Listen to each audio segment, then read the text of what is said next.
In U.S. GAAP, there are some standards on going concern reporting, both in circumstances where there is substantial doubt about going concern and in what I'll call close call circumstances where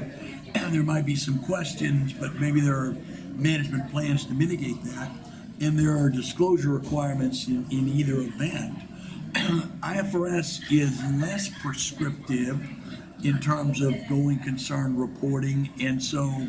I think we have been trying to be more proactive in our messaging to management on its responsibility in the first instance to do a robust going concern analysis,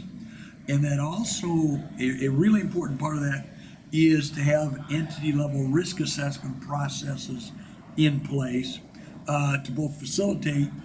going concern analysis, identification of risks,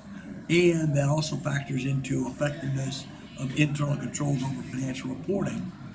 And then on the auditor side,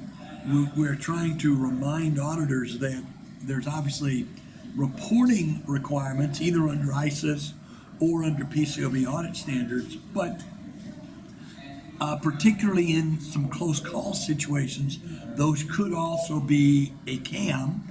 KCAM if we're at ISIS, and what we call CCAM under PCAOB standards, and making sure auditors are keeping that top of mind in circumstances where we have a lot of uncertainties at play. It should be both, that management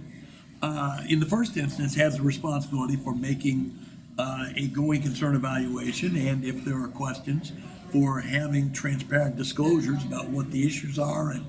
whether they have plans to mitigate against those issues and the like. But it should also be captured in the audit report, both in terms of if there is substantial doubt about the entity's ability to continue as a going concern. There's very specific reporting requirements for the auditor, but also, again, thinking about whether you have a CAM to report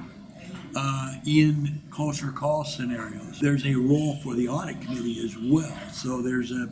responsibility on management in the first instance. The audit committee is an important gatekeeper, and there should be a very robust dialogue between the auditor and the audit committee, and the auditor itself may have a reporting responsibility.